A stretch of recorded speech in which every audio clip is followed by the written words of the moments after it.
ಎಲ್ಲರಿಗೂ ನಮಸ್ಕಾರ. ಈ ಸುಂದರ ಪ್ರಕೃತಿಯ ಮಡಿಲಲ್ಲಿ ವಿದ್ಯಾದಾನ ಪಡೆದುಕೊಂಡಂತಹ PNE ಸ್ಕೂಲಲ್ಲಿ ನಮಿಸ್ತಾ, ಗುರು ಒಂದಕ್ಕೆ ಕೂಡ ನಮಿಸುತ್ತಾ, ಇಂದು ಈ ಸಮಾರಂಭದಲ್ಲಿ ಜನಪದ ಸಾಹಿತ್ಯದ ಭಂಡಾರವನ್ನೇ ಇಲ್ಲಿ ನಿಮ್ಮೆಲ್ಲರಿಗೂ ಪರಿಚಯ ಮಾಡಲಿಕ್ಕೆ ಅವಕಾಶ ಮಾಡಿಕೊಟ್ಟಂತಹ ಈ ಆಡಳಿತ ಮಂಡಳಿಗೆ ನಮಿಸುತ್ತಾ, ಸನ್ಮಾನ್ಯ ಡಾಕ್ಟರ್ NR ನಾಯಕ್ ಅವರ ಪರಿಚಯ ಮಾಡಲಿಕ್ಕೆ ನನಗೆ ಹೇಳಿದಕ್ಕೆ ನಮಗೆಲ್ಲರಿಗೂ ತುಂಬಾ ಧನ್ಯವಾದಗಳು. ಡಾಕ್ಟರ್ NR ನಾಯಕ್ ಅವರು MA PhD ಅವರು ಉತ್ತರ ಕನ್ನಡ ಜಿಲ್ಲೆಯ ಅಂಕೋಲಾ ತಾಲೂಕಿನ ಬಾವಿಕೇರಿಯಲ್ಲಿ 1935 ಜೂನ್ 28ರಂದು ಒಂದು ಹಿಂದುಳಿದ ರೈತ ಕುಟುಂಬದಲ್ಲಿ ಜನಿಸಿ 1965ರಲ್ಲಿ ಅವರ ಮದುವೆಯಾಗಿ ಅವರ ಸೇವೆಯನ್ನು ಹೊನ್ನಾವರದ ಧರ್ಮಸ್ಥ ಮಂಜುನಾಥ ಕಾಲೇಜಿನಲ್ಲಿ ಪ್ರಾರಂಭಿಸಿದರು.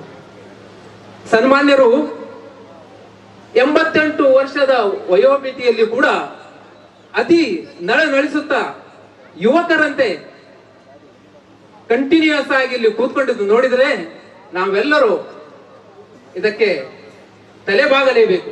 ನಾನು ಮತ್ತೊಮ್ಮೆ ಅವರಿಗೆ ತಲೆಬಾಗಿ ನಮಿಸ್ತಾ ಇದ್ದೇನೆ. ಸನ್ಮಾನ್ಯರು 1964ರಿಂದ 84ರವರೆಗೆ ಪ್ರಾಧ್ಯಾಪಕರಾಗಿ, ರಾಷ್ಟ್ರೀಯ ಸೇವಾ ಯೋಜನಾಧಿಕಾರಿ 1976ರಿಂದ 87ರವರೆಗೆ, ಹಾಗೂ 1982ರಿಂದ ಮಾರ್ಗದರ್ಶಕರಾದ ಡಾಕ್ಟರ್ GS ಭಟ್ ಮತ್ತು ಡಾಕ್ಟರ್ RP ಹೆಗಡೆ ಅವರಿಂದ PhD ಪದವಿಯನ್ನು ಪಡ್ಕೊಂಡಿದ್ದಾರೆ. ಅವರಿಗೆ ಮತ್ತೊಮ್ಮೆ ನಾನು ನಮಸ್ಕರಿಸ್ತಾ ಇದ್ದೇನೆ. ಈಗ ಎಲ್ಲರೂ ನನಗೂ ಕೂಡ ಕೆಲವೊಂದು ಕಡೆಯಿಂದ ಹೇಳ್ತಾ ಇದ್ರು, ನಿನ್ನ ಭಾಷಣ ಬಹಳ ಕಡಿಮೆ ಆಗ್ಲಿ, ಸನ್ಮಾನ್ಯರ ಪರಿಚಯ ಬೇಗ ಆಗ್ಲಿ ಅಂತ ಹೇಳ್ಕೊಂಡು, ಸನ್ಮಾನ್ಯರ ಪರಿಚಯ ಮಾಡ್ಬೇಕಂತಿದ್ರೆ ಅದಕ್ಕೆ ಒಂದು ನಾವು ಸಂಕಲನವನ್ನೇ ಮಾಡ್ಬೇಕಾಗೇನೋ ಅನ್ಸ್ತದೆ. ಯಾಕಂತ ಹೇಳಿದ್ರೆ ಸನ್ಮಾನ್ಯರ ಒಂದು ಸಾಧನೆಗಳನ್ನ ಇಲ್ಲಿ ಹೇಳ್ಬೇಕಂತ ಹೇಳಿದ್ರೆ ಅದು ತುಂಬಾ ಇದೆ. ಆದ್ರೂ ಕೂಡ ಅದರಲ್ಲಿ ಕೂಡ ನಾನು ವಿವಿಧ ಒಂದು ಸಮಿತಿಯ ಸದಸ್ಯತ್ವಗಳಲ್ಲಿ ಒಟ್ಟು 16 ಸಮಿತಿ ಸದಸ್ಯಗಳಲ್ಲಿ ಅವರು ಸ್ಥಾನವನ್ನು ಪಡೆದು, ಅದರಲ್ಲಿ ಕೂಡ ಕರ್ನಾಟಕ ವಿಶ್ವವಿದ್ಯಾಲಯದ ಅಕಾಡೆಮಿಕ್ ಕೌನ್ಸಿಲ್, ಕರ್ನಾಟಕ ವಿಶ್ವವಿದ್ಯಾಲಯದ ಕಾಲೇಜ್ ಡೆವಲಪ್ಮೆಂಟ್ ಕೌನ್ಸಿಲ್, ಸಾಕ್ಷರತಾ ವಾಹಿನಿ ಉತ್ತರ ಕನ್ನಡ ಜಿಲ್ಲೆಯ ಜಿಲ್ಲಾ ಮೌಲ್ಯಮಾಪನ ಸಮಿತಿ, ಜಿಲ್ಲಾ ಶಿಕ್ಷಣ ತರಬೇತಿ ಸಂಸ್ಥೆ ಡಯಟ್ ಇಲ್ಲಿ, ಕನ್ನಡ ಪ್ರಾಧಿಕಾರ ಜಿಲ್ಲಾ ಸಮಿತಿಯಲ್ಲಿ, ಹಂಪಿ ಕನ್ನಡ ವಿಶ್ವವಿದ್ಯಾಲಯದ ಬುಡಕಟ್ಟು ಅಧ್ಯಯನ ವಿಭಾಗದ ಮಂಡಳಿಯಲ್ಲಿ ಸಲಹಾ ಸಮಿತಿಯಾಗಿ, ಮಂಗಳೂರಿನ ಡಾಕ್ಟರ್ ಶಿವರಾಮ್ ಕಾರಂತರ ಪಿಳುಕುಳಿ ನಿಸರ್ಗಧಾಮದ ಸಲಹಾ ಸಮಿತಿಯ ವಿವಿಧ ಸದಸ್ಯತ್ವವನ್ನು ಪಡೆದುದಕ್ಕೆ ನೋಡಿದರೆ ಇದೊಂದು ಅಗಾಧವಾದ ಭಂಡಾರವನ್ನೇ ನಾವು ಈ ವೇದಿಕೆ ಮೇಲೆ ತಂದು ನಿಲ್ಲಿಸಿದೆ ಅನಿಸ್ತಾ ಇದೆ. ಸನ್ಮಾನ್ಯರು ಒಟ್ಟು 7 ಸಂಘ ಸಂಸ್ಥೆಗಳಲ್ಲಿ ಅಧ್ಯಕ್ಷ ಹಾಗೂ ಕಾರ್ಯದರ್ಶಿಗಳ ಸ್ಥಾನವನ್ನು ಪಡೆದಿದ್ದಾರೆ. ಅದರಲ್ಲಿಯೂ ಕೂಡ ಕರ್ನಾಟಕ ವಿಶ್ವವಿದ್ಯಾಲಯದ ಖಾಸಗಿ ಕಾಲೇಜು ಪ್ರಾಂಶುಪಾಲರುಗಳ ಸಂಘದ ಅಧ್ಯಕ್ಷರು ಕೂಡ ಆಗಿದ್ದಾರೆ. ಅದರಂತೆ ವಿದ್ಯಾರ್ಥಿ ದಿಸೆಯಲ್ಲಿ ಬಾವಿಕೆರೆ ಯುವಕ ಸಂಘದ ಸ್ಥಾಪಕರು ಹಾಗೂ ಅಧ್ಯಕ್ಷರಾಗಿ, ಕುಮಟಾ AV ಬಾಳಿಗಾ ಕಾಲೇಜಿನ ವಿದ್ಯಾರ್ಥಿ ಯೂನಿಯನ್ನ ಪ್ರಧಾನ ಕಾರ್ಯದರ್ಶಿಗಳಾಗಿ, ಉತ್ತರ ಕನ್ನಡ ಜಿಲ್ಲಾ ಉನ್ನತ ಶಿಕ್ಷಣದ ಗುಣ ನಿರ್ವಹಣೆ ಕಾರ್ಯಪಡೆಯ ಕಾರ್ಯದರ್ಶಿಯಾಗಿ ಕಾರ್ಯನಿರ್ವಹಿಸಿದಂತಿದ್ರೆ ಶಿಕ್ಷಣದಲ್ಲಿ ಇವರೊಂದು ಮುನ್ನೋಟ ಎಷ್ಟೊಂದು ಇತ್ತು ಅನ್ನೋದನ್ನು ಕೂಡ ಈ ಅಧ್ಯಕ್ಷತೆಯಲ್ಲಿ ಕಂಡು ಬರ್ತಾ ಇದೆ. ಸನ್ಮಾನ್ಯರು ವಿವಿಧ ಗೋಷ್ಠಿ ಹಾಗೂ ಸಮ್ಮೇಳನಗಳಲ್ಲಿ ಸುಮಾರು 8 ವಿವಿಧ ಗೋಷ್ಠಿ ಹಾಗೂ ಸಮ್ಮೇಳನಗಳಲ್ಲಿ ಪಾಲ್ಗೊಂಡಿದ್ದಾರೆ. ಅದರಲ್ಲಿ ಅತಿ ಮುಖ್ಯವಾದದನ್ನು ಕೂಡ ನಾನು ಇಲ್ಲಿ ಓದಿ ಬಯಸ್ತಾ ಇದ್ದೇನೆ. ಕರ್ನಾಟಕದ ಹೊರಗಿನ ಹಾಗೂ ಒಳ ವಿವಿಧ ಭಾಗಗಳಲ್ಲಿ ಜರುಗಿದ ಸಾಹಿತ್ಯ, ಕಲೆ, ಸಂಸ್ಕೃತಿ, ಶಿಕ್ಷಣ ಸಂಬಂಧಗಳು ವಿವಿಧ ಗೋಷ್ಠಿಯಲ್ಲಿ ಭಾಗವಹಿಸಿ, ಕರ್ನಾಟಕದ ಜಾನಪದ ಮತ್ತು ಯಕ್ಷಗಾನ ಅಕಾಡೆಮಿಯ ವಿವಿಧ ಗೋಷ್ಠಿ ಹಾಗೂ ಸಮ್ಮೇಳನದಲ್ಲಿ ಭಾಗಿಯಾಗಿ, ನಾಟಕ ಅಕಾಡೆಮಿಯಲ್ಲಿ ವಿವಿಧ ಗೋಷ್ಠಿಯಲ್ಲಿ ಪ್ರಬಂಧ ಮಂಡಕರಾಗಿ, ಉದ್ಘಾಟಕರಾಗಿ, ಅಧ್ಯಕ್ಷರಾಗಿ, 1980ರಲ್ಲಿ ಬೆಳಗಾವಿಯಲ್ಲಿ ನಡೆದ ಅಖಿಲ ಭಾರತ 52ನೇ ಕನ್ನಡ ಸಾಹಿತ್ಯ ಸಮ್ಮೇಳನದ ಜಾನಪದ ಗೋಷ್ಠಿಯಲ್ಲಿ ಉದ್ಘಾಟಕರಾಗಿ, ಸಮ್ಮೇಳನದ ಜಾನಪದ ಗೋಷ್ಠಿ ಹಾಗೂ ಹಂಪಿ ಕನ್ನಡ ವಿಶ್ವವಿದ್ಯಾಲಯ ಬುಡಕಟ್ಟು ಸಮಾವೇಶ ಉದ್ಘಾಟಕರಾಗಿ ಇವರು ಸಮ್ಮೇಳನದಲ್ಲಿ ಪಾಲ್ಗೊಂಡಿದ್ದನ್ನು ನೋಡಿದರೆ ಸನ್ಮಾನ್ಯರ ಒಂದು ಚಿಂತನೆಗಳನ್ನು ನಾವೆಲ್ಲರೂ ಅನುಸರಿಸುವಂತಾಗಿದೆ. ಸನ್ಮಾನ್ಯರು ಒಟ್ಟು 3 ಸಮ್ಮೇಳನಗಳ ಸರ್ವಾಧ್ಯಕ್ಷರನ್ನು ಹೊಂದಿದ್ದಾರೆ. 1986ರಲ್ಲಿ ಕುಮಟಾದಲ್ಲಿ ನಡೆದ ಜಿಲ್ಲೆಯ ಪ್ರಥಮ ಜಾನಪದ ಸಮ್ಮೇಳನ, 91ರಲ್ಲಿ ಗೋಕರ್ಣದಲ್ಲಿ ಜರುಗಿದಂತಹ ಉತ್ತರ ಕನ್ನಡದ 7ನೇ ಕನ್ನಡ ಸಾಹಿತ್ಯ ಸಮ್ಮೇಳನ, 2001ರಲ್ಲಿ ಸಿರ್ಸಿಯಲ್ಲಿ ಕರ್ನಾಟಕ ವಿಶ್ವವಿದ್ಯಾಲಯದ 27ನೇ ಅಖಿಲ ಕರ್ನಾಟಕ ಜಾನಪದ ಸಮ್ಮೇಳನದಲ್ಲಿ ಸರ್ವಾಧ್ಯಕ್ಷರಾಗಿ ಕಾರ್ಯನಿರ್ವಹಿಸಿದ್ದಾರೆ. ಆಕಾಶವಾಣಿಯಲ್ಲೂ ಕೂಡ ಸನ್ಮಾನ್ಯರು ಮಂಗಳೂರು, ಕಾರವಾರ ಹಾಗೂ ಧಾರವಾಡ ಆಕಾಶವಾಣಿಯ ಭಾಷಣ ಹಾಗೂ ರೂಪಕ ಪ್ರಸಾರಕರಾಗಿ ಕೂಡ ಅವರು ಕಾರ್ಯವನ್ನು ನಿರ್ವಹಿಸಿದ್ದಾರೆ. ಸನ್ಮಾನ್ಯರು ಒಟ್ಟು 9 ಸಂಘಟನೆಗಳ ಅಧ್ಯಕ್ಷರಾಗಿ ಕಾರ್ಯನಿರ್ವಹಿಸುವುದು ಈ ಅವರ ಪಾತ್ರ ಪರಿಧಿಯಲ್ಲಿ ಕಂಡು ಬರ್ತಾ ಇದೆ. ವಿಶೇಷವಾಗಿ ಜಾನಪದ ದೀಪಾರಾಧನೆಯಲ್ಲಿ 1983ರಿಂದ ಪ್ರಾರಂಭಿಸಿ ಒಟ್ಟು 31 ದೀಪಾರಾಧನೆ ಕಾರ್ಯಕ್ರಮಗಳನ್ನು ಸಂಘಟಿಸಿ ಸುಮಾರು 40 ಗಣ್ಯ ಜಾನಪದ ವಿದ್ವಾಂಸರನ್ನು ಅದು ವಿಶೇಷವಾಗಿ ಹೇಳ್ಬೇಕಂದ್ರೆ ಶ್ರೀ ಬೊಮ್ಮು ಶಿವಗೌಡ, ಜಾನಪದದ ಶ್ರೀಮತಿ ಶ್ರೀ ಸುಗ್ರಿ ಬೊಮ್ಮು ಗೌಡ, ಸರಸ್ವತಿ ಹೆಗಡೆ, ಹೀಗೆ 108 ಕಲಾವಿದರನ್ನು ಹಾಗೂ ವಿವಿಧ ಕ್ಷೇತ್ರಗಳ ಗಣನೀಯ ಸೇವೆ ಸಲ್ಲಿಸಿದ 34 ಗಣ್ಯರನ್ನು ಸನ್ಮಾನಿಸಿ ಗೌರವಿಸಿ ವಿಚಾರ ಸಂಕಿರಣದ ಕಲಾಮೇಳವನ್ನು ಸಂಘಟಿಸಿ ಜಾನಪದ ಸಾಹಿತ್ಯ ಕಲೆಯ ಪ್ರಸಾರವನ್ನು ಕೈಗೊಂಡುದನ್ನು ನೋಡಿದರೆ ಜಾನಪದ ಸಾಹಿತ್ಯವನ್ನ ಯಾವ ರೀತಿ ಮುನ್ನಡೆಸಬೇಕು ಅನ್ನುವುದನ್ನ ಅವರು ತುಂಬಾ ಒಂದು ಮನಸ್ಸಿನ ಒಂದು ವಿಶೇಷ ರೀತಿಯಿಂದ ಕಾರ್ಯಚಟುವಟಿಕೆಯನ್ನು ಮಾಡಿ ಇದರಲ್ಲಿ ಪಾಲ್ಗೊಂಡಿದ್ದಾರೆ. ಸನ್ಮಾನ್ಯರ ಪ್ರಕಟಿತ ಕೃತಿಗಳನ್ನು ನೋಡಿದರೆ ಒಟ್ಟು 87 ಪ್ರಕಟಿತ ಕೃತಿಗಳಲ್ಲಿ 52 ಜಾನಪದ ಕಥೆಗಳು, ನಾಟಕಗಳು 1, ಕಾವ್ಯಗಳು 18, ಸಂಶೋಧನಾ ಪ್ರಬಂಧಗಳು 7, ಪ್ರಬಂಧ ಭಾಷಣಗಳು 12, ಜಾನಂಗಿಕ ಅಧ್ಯಯನ 7, ವ್ಯಕ್ತಿ ಚಿತ್ರಗಳು 1, ಅನುಭವ ಕಥನಗಳು 3, ಆಕಾಶವಾಣಿ ಭಾಷೆಗಳು 2, ಜಾನಪದ ಸಂಪಾದನೆಗಳು 32, ಜಾನಪದ ಸಂಪಾದನೆ ಇತರರೊಡನೆ ಮಾಡಿದ್ದು, ಸಂಶೋಧನೆಗಳನ್ನು ಮಾಡಿದ್ದು ನೋಡಿದರೆ ಇದೊಂದು ಅಭೂತಪೂರ್ವವಾದ ನಮಗೆ ಸಂದರ್ಭ ಸಿಕ್ಕಿದೆ. ಈ ಜಾನಪದ ಸಾಹಿತ್ಯ ಸಂಸ್ಕೃತಿಯ ಭಂಡಾರವನ್ನೇ ನಮ್ಮ ಈ ವೇದಿಕೆ ಕರ್ಕೊಂಡು ಬಂದುದನ್ನು ನೋಡಿದರೆ ನನಗೆ ಅತಿ ಸಂತೋಷ ಆಗ್ತದೆ. ಇಂದಿನ ಈ ಕಾರ್ಯಕ್ರಮದ ಈ ಮಹಾನ್ ವ್ಯಕ್ತಿಯ ಮಹಾನ್ ಭಂಡಾರದ ಪರಿಚಯ ಮಾಡ್ಲಿಕ್ಕೆ ನನ್ನ ಕೊಟ್ಟಂತ ಎಲ್ಲರಿಗೂ ನಮಸ್ಕರಿಸುತ್ತಾ ಈ ಪರಿಚಯವನ್ನು ಇಲ್ಲಿಗೆ ಮುಗಿಸ್ತಾ ಇದ್ದೇನೆ. ಎಷ್ಟು ಹೊತ್ತು ಭಾಷಣ ಮಾಡಬೇಕು ಅಂತ ಹೇಳಿ ಕೇಳಿದ್ದೆ ನಾನು. ಸುಮಾರು ಅರ್ಧ ತಾಸು ಅಂತ ಹೇಳಿದ್ರು. ಈಗ ಅದಕ್ಕೂ ಕಡಿಮೆ ಮಾಡ್ತೇನೆ, ಯಾಕಂದ್ರೆ ಬಹಳ ಹೊತ್ತಾಗಿದೆ. ಅದಕ್ಕಾಗಿ ಮಾತಾಡುವ ಉಮೇದಿದೆ ಈಗ. ಯಾಕಂದ್ರೆ ಯುವಕರ ಉತ್ಸಾಹ ಅಂತ ಹೇಳಿದ್ರು, ನನಗೆ ಇಲ್ಲಿ ಕೂತಾಗೆ ಉತ್ಸಾಹ ಬಂದ್ಬಿಟ್ರು. ಉತ್ಸಾಹ ಜಾಸ್ತಿ ಆಗಿಬಿಟ್ರೆ ಹೆಚ್ಚು ಕಡಿಮೆ ನಾನು 1 ತಾಸು ಮಾತಾಡ್ದೆ, ಹೇಳಲಿಕ್ಕೆ ಬರೋದೆ. ದೇವರು ಬಾಯಿ ಒಂದು ಕೊಟ್ಟಿದ್ದೇನೆ ಗಟ್ಟಿಯಾಗಿ, ಅಷ್ಟೇ ದೇಹದ ಬಲವನ್ನ ಕೊಟ್ಟಿಲ್ಲ. ಏನ್ ಮಾಡೋದು ಸ್ನೇಹಿತರೆ? ಮೊದಲನೇದಾಗಿ ನಾನು ಸರ್ವಿಸ್ ಮಾಡಿದಂಥ ನೆಲ ಇದು. ನನ್ನ ಸ್ಫೂರ್ತಿಯ ಕೇಂದ್ರ ಇದು, ನನ್ನ ಸ್ಫೂರ್ತಿಯ ಕೇಂದ್ರ ಬಿಂದು ಇದು. ಅದರ ಜೊತೆಯಲ್ಲಿ ಈ ಕೇಂದ್ರ ಬಿಂದು ಸಾಮಾನ್ಯವಾಗಿ ಕನ್ನಡ ಬಾರ್ಡರ್ ಪ್ರದೇಶ ಇದು. ಆದ್ರೆ ಈ ಬಾರ್ಡರ್ ಪ್ರದೇಶದ ಜನ ಇವರ ಕನ್ನಡ ಪ್ರೀತಿಯನ್ನ ನೋಡಿ ನನ್ನ ಮೈ ಇವತ್ತು ರೋಮಾಂಚನ ಆಗ್ತಾ ಇದೆ. ಬಹಳ ಕಷ್ಟಪಟ್ಟು, ಎಷ್ಟು ಕಷ್ಟಪಟ್ಟು ಇವರು ಕನ್ನಡದ ಬಗ್ಗೆ ಮಾತಾಡ್ತಾ ಇದ್ದಾರೆ. ಬಹಳ ಸಂತೋಷ ಅನಿಸ್ತು. ಕೆಲವರು ಪಾಪ ನಾನು ನೋಡಿದೆ 1-2-3 ಮಂದಿ ಸರಿಯಾಗಿ ಆದ್ರೂ ಕನ್ನಡದಲ್ಲಿ ಮಾತಾಡಬೇಕು ಅನ್ನುವಂಥ ಉತ್ಸಾಹ. ಬಹಳಷ್ಟು ಮಂದಿ ಪರಿಶುದ್ಧವಾಗಿರ್ತಕ್ಕಂಥ ಕನ್ನಡದಲ್ಲಿ ಮಾತನಾಡಿದರೆ.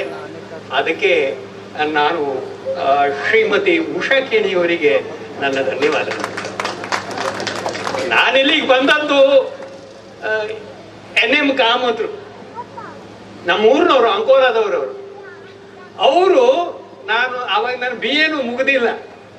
ಆ ಸಂದರ್ಭದಲ್ಲಿ ನನ್ನ ಮನೆಗೆ ಹೇಳಿ ಕಳಿಸರು, ಯಾರೋ ಹೇಳಿದ್ರಂತೆ, ಬನ್ನಿ ನಮ್ಮಲ್ಲಿ ಆವಾಗ ಜೀವಿ ಭಟ್ ಅಂತ ಹೇಳಿ ಒಬ್ರು ಇದ್ರು. ಅವ್ರು ಹೇಳಿದ್ರು, ನನ್ನ ಕ್ಲಾಸ್ಮೇಟಿಗೆ ಅವರು. ನಾನು 1 ವರ್ಷ ಇಂಟರ್ಮೀಡಿಯೇಟ್ ಡುಮ್ಕಿ ಹೊಡೆದ್ರಿಂದಾಗಿ ಅವ್ರಿಗಿಂತ 1 ವರ್ಷ ಹಿಂದುಳಿದೆ. ಡುಮ್ಕಿ ಹೊಡೆದೇನೆ ಅಂತ ಹೇಳಿ ತಿಳ್ಕೊಂಡು ನಾನು ದಡ್ಡ ಅಂತ ತಿಳ್ಕೊಳ್ಬೇಡಿ. ಆದ್ರೆ ನನಗೆ ಇಂಗ್ಲಿಷ್ ಸ್ವಲ್ಪ ತೊಂದರೆ ಕೊಡ್ತಾ ಇತ್ತು.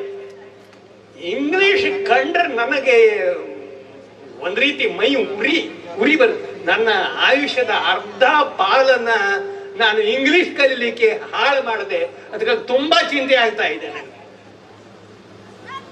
ಒಂದು ನನಗೆ ಬೇಜಾರಾಗೋದಂತ ಹೇಳಿದ್ರೆ, ನಮ್ಮ ಈ ಜನರ ಇಂಗ್ಲಿಷ್ ಪ್ರೇಮ ಅಂತಕ್ಕಂಥದ್ದು ನಮ್ಮ ಕನ್ನಡ ಸಂಸ್ಕೃತಿಯನ್ನ ನಾಶ ಮಾಡಿಬಿಟ್ಟಿದೆ. ಒಂದು ದೇಶದ ಒಂದು ನಾಡಿನ ಸಂಸ್ಕೃತಿಯನ್ನ ಕೊಲ್ಲಬೇಕು ಅಂತ ಹೇಳಿದ್ರೆ ಅದರ ಭಾಷೆಯನ್ನ ಕೊಲ್ಲಬೇಕು ಅಂತ ಹೇಳ್ತಾರೆ. ಹಾಗೆ ಇಂಗ್ಲಿಷರು ಮೊಟ್ಟ ಮೊದಲು ಮಾಡಿದಂತ ಕೆಲಸ ನಮ್ಮ ಭಾಷೆಯನ್ನ ಕೊಂದದ್ದು. ಸ್ವಾಮಿ ಒಂದು ಮಾತನ್ನ ಹೇಳ್ತಾ ಇದ್ದೇನೆ, ನಾವು ಕನ್ನಡಿಗರು ಇಂಗ್ಲಿಷರಿಗಿಂತಲೂ ಎಂದೆಂದೂ ಕೆಳಮಟ್ಟದವರು ಅಲ್ಲವೇ ಅಲ್ಲ. ನಮ್ಮ ಭಾಷೆ ಇಂಗ್ಲಿಷ್ ಭಾಷೆಗಿಂತಲೂ ಅತಿ ಸಮೃದ್ಧವಾಗಿರ್ತಕ್ಕಂತಹ ಭಾಷೆ. ಪ್ರಪಂಚ ಸುಮಾರು 3-4 ಸಾವಿರ ಭಾಷೆಗಳಿವೆ. ಆ ಭಾಷೆಗಳಲ್ಲಿ ಅತ್ಯಂತ ಹಳೆಯದಾಗಿರ್ತಕ್ಕಂಥ 3-4 ಭಾಷೆಯನ್ನ ತೆಗೆದುಕೊಂಡ್ರೆ ಅದರಲ್ಲಿ ನಮ್ಮ ಕನ್ನಡ ಒಂದು ಬರ್ತದೆ. ಕನ್ನಡಿಗರು, ನನಗೆ ಒಂದು ಬೇಜಾರಾಗುತ್ತದೆ, ಕರ್ನಾಟಕ ಅಂತ ಹೇಳಿದ್ರೆ ಒಂದು ಕಾಲದಲ್ಲಿ ಈ ಭಾರತದ 3-4 ಅಂಶ ಪ್ರದೇಶವನ್ನು ಆಳಿದಂತ ದೇಶ ಇದು. 3-4 ಅಂಶ. ಎಲ್ಲಿವರೆಗೆ ಮುಂಬೈ ಎಂಬ ಹೆಸರೇ ಕನ್ನಡ ಹೆಸರು. ಎಷ್ಟೋ ಮಂದಿ ಗೊತ್ತಿಲ್ಲ. ಗೇಟ್ ವೇ ಅಂತ ಬಾಯ್ ನಮ್ಮ ಬಾಯಿ ಅದು ಮುಂಬೈ ಅಷ್ಟೇ. ಅದಕ್ಕೆ ಮೊದಲು ಈ ಪುಲಿಕೇಶಿ ಸಾಮ್ರಾಜ್ಯ, ಪುಲಿಕೇಶಿ ರಾಷ್ಟ್ರಕೂಟರು ಇವರು ಎಲ್ಲಿವರೆಗೆ ನೇಪಾಳದವರೆಗೆ ಹೋಗಿದ್ದಾರೆ. ಬಂಗಾಲದ ಸೇನ್ ಅಂತಕ್ಕಂಥ ಒಂದು ವಂಶ ಇದೆ. ಆ ವಂಶ ಕನ್ನಡ ವಂಶ. ನೇಪಾಳದಲ್ಲಿ ಇಂದೂ ಕೂಡ ಕನ್ನಡದ ಧ್ವಜ ಇದೆ. ಅಂಥ ಒಂದು ಮಹಾನಾಡಿನ ಮಹಾ ಸಂಸ್ಕೃತಿಯ ಹೊಟ್ಟೆಯಲ್ಲಿ ನಮ್ಮಂಥ ನರ ಕುರಿಗಳು ಹುಟ್ಟಿದಾರಲ್ಲ ಅಂತ ಹೇಳಿ ನನಗೆ ತುಂಬಾ ಬೇಜಾರಾಗ್ತದೆ. ಅದು ಒಂದು ಸಂತೋಷ, ಇತ್ತೀಚೆಗೆ ಸ್ವಲ್ಪ ಕಣ್ಣು ತೆರೆದಿದ್ದಾರೆ ಅನ್ನುವಂಗೆ ಕಾಣಿಸ್ತದೆ.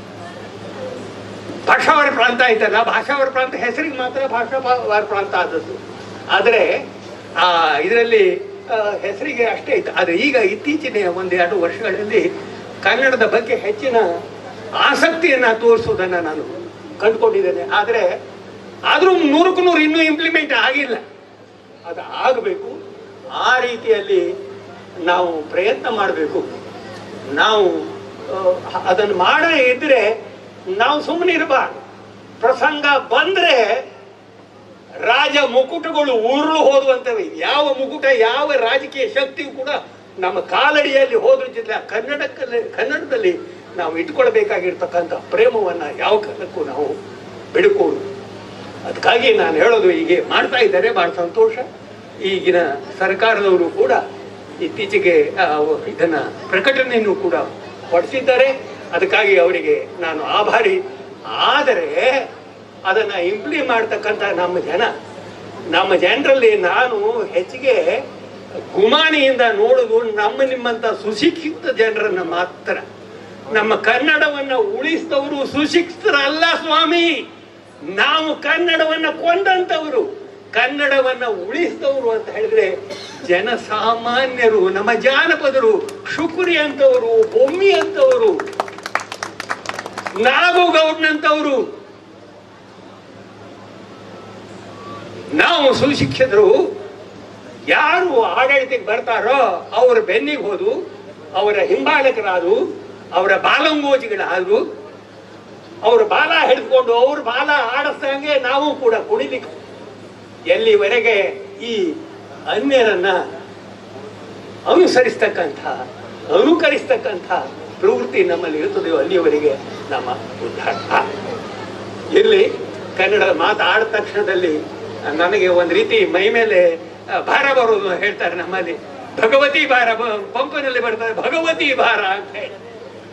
ಭಗವತಿ ಏರು ತರದೆ ಅದನ್ನೆಲ್ಲ ಹೇಳಿದ್ರು ಈಗ ಆ ರೀತಿ ಆಗ್ತದೆ. ಅದಕ್ಕಾಗಿ ನಾನು ಹೇಳೋದು, ಈಗ ಕನ್ನಡಕ್ಕಾಗಿ ನಾವೆಲ್ಲ ಪರಿಶ್ರಮ ಮಾಡೋಣ. ಈ ಒಂದು ಹೆಚ್ಚಿಗೆ ಮಾತಾಡೋದಿಲ್ಲ ನಾನು. ಈಗ ಮಧ್ಯಾಹ್ನ ಮಾತು ಶಾಲೆಯ ಬಗ್ಗೆ ಮಧ್ಯಾಹ್ನ ಮಾತನ್ನು ಆಡ್ತಿದ್ದೆ. ಯಾಕಂದ್ರೆ ಈ ಪಾಪ್ಯುಲರ್ ನ್ಯೂಸ್ ಸ್ಕೂಲಿಗೂ ನಮ್ಮ ಊರಿಗೂ ಬಹಳ ಸಂಬಂಧ ಇದೆ ಅಂತ ಹೇಳಿ ಕಾಣಿಸ್ತದೆ. ನಮ್ಮ ಊರಿಗೂ ಪಾಪ್ಯುಲರ್ ಮ್ಯೂಸಿಕ್ ಸ್ಕೂಲಿಗೂ ಬಹಳ ಸಂಬಂಧ ಇದೆ. ಯಾಕಂದ್ರೆ ನನ್ನ ಸ್ಫೂರ್ತಿ ಕೇಂದ್ರ ಇದು.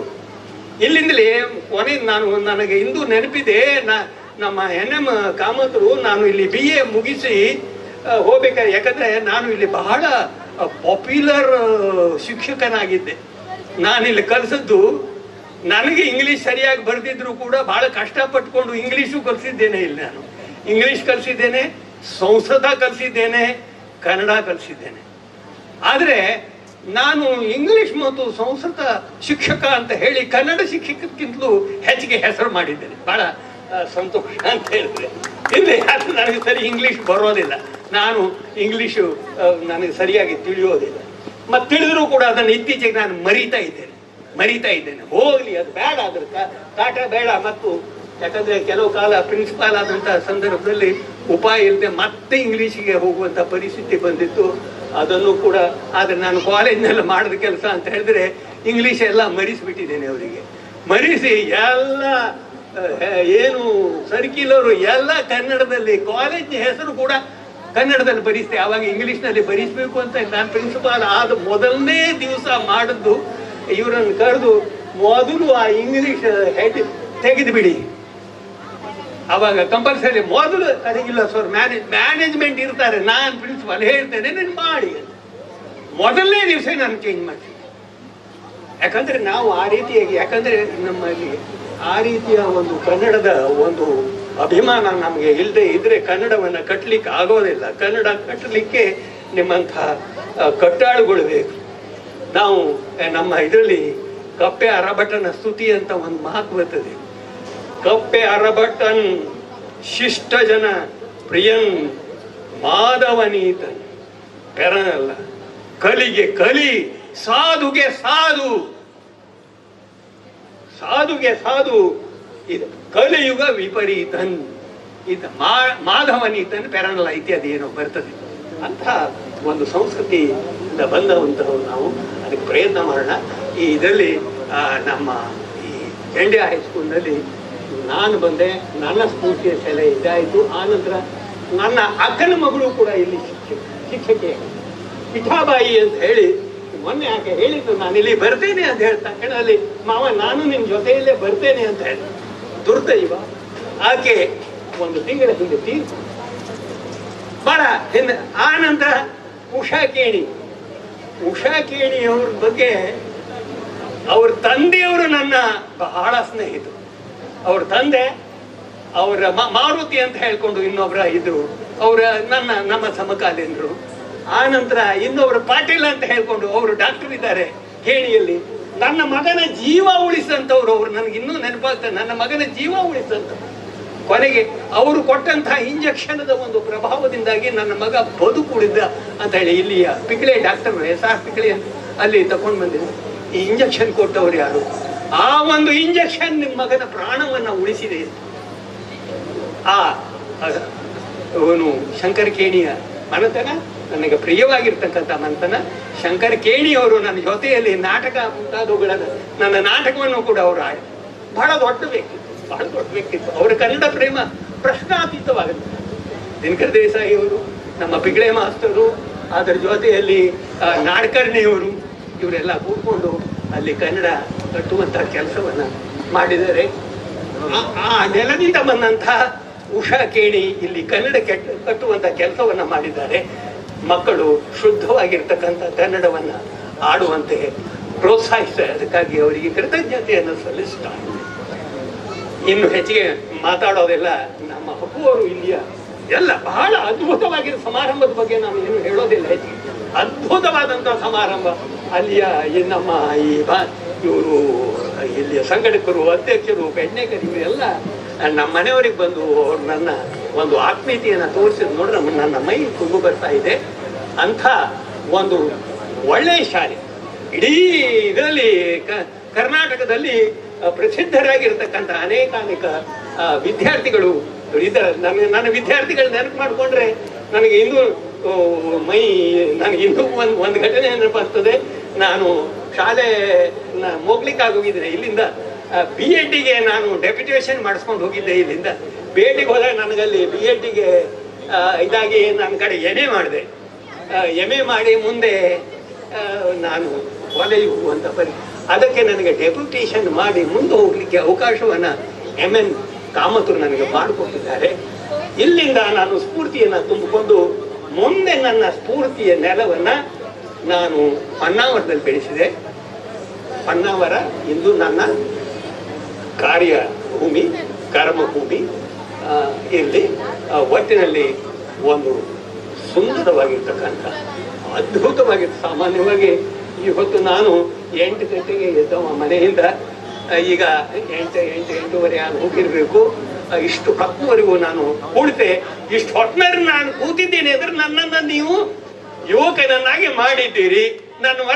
ನನ್ನ ಆಯುಷ್ ಇನ್ನೊಂದು 4 ವರ್ಷ ಹೆಚ್ಚಾಗ್ತದೆ ಅಂತ ಹೇಳಿ ನನಗೆ ಅನಿಸ್ತದೆ. ಯಾಕಂದ್ರೆ ಇಲ್ಲಿಂದ ಮತ್ತೆ ಸ್ಫೂರ್ತಿಯನ್ನ ತುಂಬಿಕೊಂಡು ಹೋಗ್ತೇನೆ.